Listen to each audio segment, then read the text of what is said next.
A weather station in the Northern Territory, Australia. 2 balloon launches a day, every day, for 51 years.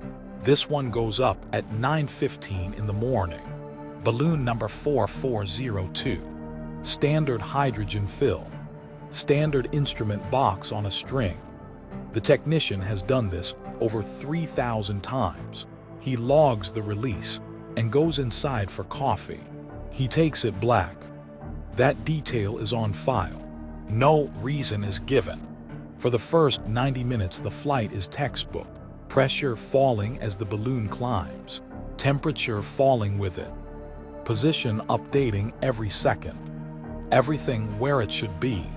The index opened this entry at 9:15, the same minute as the release. Usually how it goes. 92 minutes in, the balloon passes 21 kilometers. That is the last altitude anyone agrees on. Here is what a climbing balloon does. Pressure drops. Always. There is no version of up where pressure rises. At 93 minutes, the pressure reading rises. Then it holds steady for 11 minutes, which air does not do either. The technician runs the numbers against the standard tables. They fit nothing. Not a storm. Not an inversion. Not an instrument drifting out of true. Drifting instruments produce noise. This is clean data. Smooth curve. Confident. The instrument is describing an atmosphere in detail, just not one that sits above this station, or above anywhere the tables know about. The technician reads it twice. At 4:17 in the afternoon, the altitude field stops returning a number. Not 0. 0 is a number, not an error code. Errors have codes. The field comes back blank. The position system still answers. Latitude fine. Longitude fine. Height nothing. Asked where the balloon is. The software answers to the meter. Asked how high, it offers nothing. The station runs the built in diagnostic twice. Both passes return the same line. The field is not failing. It is simply empty. That wording is the software's own. 417 has come up in this archive before, in entries that share nothing else with a balloon. The index notes the time.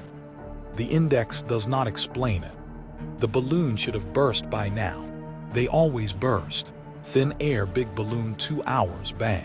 This one is 9 hours in and still talking.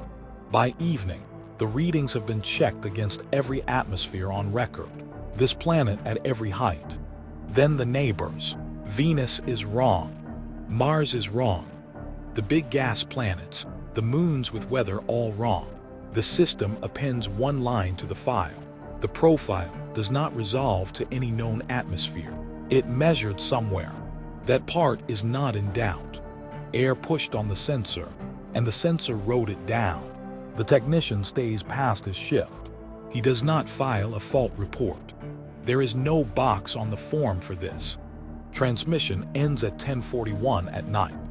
13 hours, aloft on a battery built for 6. The instrument box is recovered 2 days later, 40 kilometers northeast, in a dry creek bed. Intact. The onboard memory holds the whole flight. Almost. The stretch with the impossible pressure is there. Every reading in order. But the timestamps for that stretch are gone. The system cannot say which minutes those readings happened in. It has tried. The archive holds one other recording that sits outside its own clock. A 9-minute piece of film at a railway crossing. Cross-reference index 02225. Same gap. Different sky. The readings happened. The minutes they happened in cannot be found. That is the anomaly. One of them. The next launch goes up on schedule. Nothing strange about it. Or the next one, or the one after that. Then, 6 days after the flight, the station's ground barometer does something small.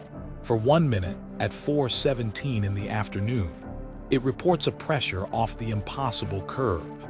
The exact value the balloon logged at the moment its altitude went blank. At ground level, on a calm, clear day, 1 minute later, it returns to normal and stays there. The reading is in the official record. Nobody has removed it. The atmosphere the balloon measured is on file twice now. Once above the station, once at the front door. Status of this entry: pending review. No corrective action has been scheduled at this time.